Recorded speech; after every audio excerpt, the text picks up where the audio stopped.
સ્વાગત છે તમારું જયશ્રીસ કિચનમાં। તો આજે આપણે બનાવવાના છીએ બટેકાની વેફર્સ। તો તેના માટે અહીંયા મેં બટેકા એકદમ સરસ કડક અને આ રીતના મોટી સાઈઝના લઈ લીધા છે। તો આજે આપણે વેફર્સ બનાવવા માટે અહીંયા મેં 5 કિલો જેટલા બટેકા લીધા છે। હવે તેને આપણે છાલ ઉતારી લેવાની છે। પહેલા આખા વર્ષ માટે આપણે સ્ટોર કરવાની છે। તો કઈ રીતે આખું વર્ષ સારી રહે છે, કડક રહે છે અને એકદમ વ્હાઈટ બનીને તૈયાર થશે। તો આપણે હવે છાલ ઉતારી લઈશું એકદમ સરસ રીતે। આ રીતે બધા જ બટેકાની આ રીતે આછી આછી એકદમ સરસ છાલ ઉતારી લેવાની છે। તો અહીંયા આપણે બધા જ બટેકાની છાલ ઉતારી લીધી છે। આ રીતે છાલ ઉતારી અને પાણીમાં રાખી દીધા છે। તો અહીંયા આ રીતનું મશીન છે। તો હવે આપણે તેમાં વેફર પાડી લઈશું। આપણે આ રીતનું બટેકું રાખી અને વેફર પાડશું। તો આ રીતે આપણે પાણીમાં બધી જ વેફર પાડી અને એડ કરતી જવાની છે। તો આપણી વેફર્સ કાળી પણ નહીં પડે અને એકદમ ચોખ્ખી રહેશે। તો આ રીતે આપણે બધી જ વેફર પાડી અને પાણીમાં એડ કરી દઈશું। તો અહીંયા આપણે બધી જ વેફર પાડી લીધી છે। એકદમ સરસ વેફર પણ પડીને તૈયાર થઈ ગઈ છે। આ રીતે પાણીમાં ડુબાડીને રાખવાની છે। હવે આપણે તેને 4 થી 5 પાણીએ પહેલા સારીથી ધોઈ લેવાની છે। તો આ રીતે આપણે બધી જ વેફર્સને 4 થી 5 પાણીએ ધોઈ લઈશું। આ રીતે થોડી થોડી વેફર્સને એડ કરતા જઈશું અને આ રીતે આપણે બધી જ વેફર્સને 4 થી 5 પાણીએ ધોઈ લેવાની છે। તો અહીંયા મેં 4 થી 5 પાણીએ એકદમ સરસ રીતે ધોઈ લીધી છે। હવે તેને આપણે ઢાંકીને મૂકી દેવાની છે। જો તમારી પાસે આખી રાતનો સમય હોય તો તમે તે પણ રાખી શકો છો અને 1 થી 2 કલાકનો સમય હોય તો પણ તમે રાખી શકો છો। તો અહીંયા હું ઢાંકી અને 2 કલાક માટે રેસ્ટ આપી દઉં છું। તો અહીંયા આપણે 2 કલાક રેસ્ટ આપ્યો હતો। તો હવે આપણે તેમાં અહીંયા મેં ફટકડીનો ટુકડો લઈ લીધો છે। તેને આપણે આ રીતે હલાવવાનો છે 5 થી 6 વખત। આપણે એડ નથી કરવાનો, એ તમારે ખાસ વાતનું ધ્યાન રાખવાનું છે। ખાલી આ રીતે આમાં ફેરવી જ લેવાનો છે, એડ નથી કરવાનો। ફેરવી લીધો છે।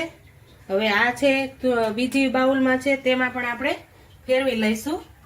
તો પાણી આપણે અહીંયા વેફર્સ બાફવા માટે ઉકળવા મૂકી દીધું છે। એકદમ સરસ ઉકળી પણ ગયું છે।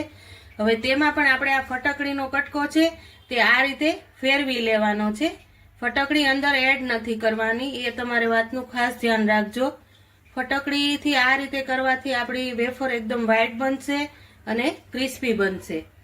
હવે તેમાં આપણે સ્વાદ પ્રમાણે નિમક એડ કરી દઈશું। મેં અહીંયા 1 ચમચી જેટલું નિમક એડ કર્યું છે। ટ્રીપ્સ પણ બતાવવાની। અહીંયા મેં સાબુદાણા લઈ લીધા છે 2 ચમચી જેટલા છે। તેને આપણે વ્હાઈટ કપડું લીધું છે, તેમાં આપણે પોટલી વાળી અને અંદર એડ કરવાના છે। આ રીતે આપણે પોટલી વાળી લઈશું। તો આનીથી આપણે વ્હાઈટ પણ બનશે અને એકદમ વેફર્સ ક્રિસ્પી બનશે। વેફર કાળી પણ નહીં થાય અને લાલ પણ નહીં થાય, એવી સરસ બનીને તૈયાર થાય છે। તો અહીંયા આપણું પાણી ઉકળે છે, તેમાં આપણે આ પોટલી જે સાબુદાણાની વાળી છે તે આમાં એડ કરી દઈશું। હવે આપણે જે વેફર્સ છે તે બધી આમાં બાફવા મૂકી દઈશું। જેટલી સમાય તેટલી જ આપણે એડ કરવાની છે। જો આ રીતે તમે વેફર્સ બનાવશો તો તમારી વેફર્સ એકદમ સરસ બનશે અને કાળી પણ નહીં પડે। તો આ રીતે આપણે તેને 8 થી 10 મિનિટ સુધી બફાવા દેવાની છે। તો અહીં આપણે ચેક કરી લઈશું કે આપણે વેફર્સ કેવી બફાઈ ગઈ છે। આ રીતે આપણે ચેક કરવાની છે નખની મદદથી। તો એકદમ સરસ, અને આ રીતે આપણે વાળીને પણ જોવાની છે। તો આપણું એકદમ સરસ પરફેક્ટ માપ છે, આપણે એકદમ સરસ રીતે બફાઈ ગઈ છે। હવે તેને આપણે એક કાણાવાળી જાળીમાં કાઢી લઈશું। તમારે એક વાતનું ખાસ ધ્યાન રાખવાનું છે કે બહુ બફાવા પણ નથી દેવાની। જો બહુ બફાઈ જશે તો પણ તમારી વેફર્સ બગડવાની શક્યતા રહેશે, એટલે આ રીતે તમારે બાફવાની રહેશે। અહીંયા મારે ખાલી 8 થી 10 મિનિટ જેવું લાગ્યું છે। હવે તો આપણે બધી જ વેફરને આ રીતે બહાર કાઢી લઈશું। તો અહીંયા આપણે એક કાણાવાળી જારીમાં કાઢી લીધી છે। હવે તેને આપણે સારી રીતે સૂકવી દઈશું। તો અહીંયા મેં એક કાપડ લઈ લીધું છે સૂકવવા માટે, આછું છે, તમારે આછાનો જ યુઝ કરવાનો છે। તો આપણી વેફર્સ એકદમ સરસ રીતે સુકાઈ જશે અને આપણે વેફર્સ ઘરમાં જ સૂકવવાની છે, તડકામાં નથી સૂકવવાની।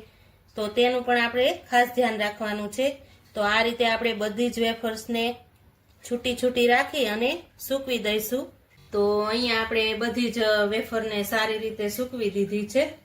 હવે આપણે તેને સુકાઈ જાય, ઘરમાં સુકાઈ જાય ત્યાં સુધી આપણે તેને સુકાવા દેવાની છે. પછી તડકે આપણે ખાલી 1 થી 2 જ કલાક માટે તેને સૂકવવાની રહેશે, જેથી આપણો ઘાવર હશે તે બધો દૂર થઈ જશે. તો આ રીતે આપણે બધી જ વેફર પાડી અને સરસ રીતે સૂકવી લીધી છે. તો અહીંયા આપણી વેફર એકદમ સરસ સુકાઈ ગઈ છે, આ રીતની જો એકદમ સરસ.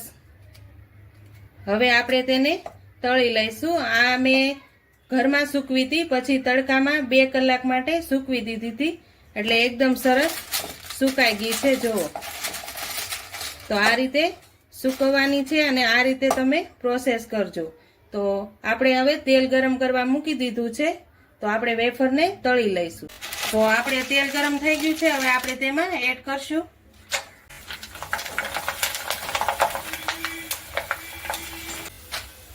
જો આપણી વેફર એકદમ સરસ તળાઈ ગઈ છે. હવે તેને આપણે ડીશમાં કાઢી લઈશું.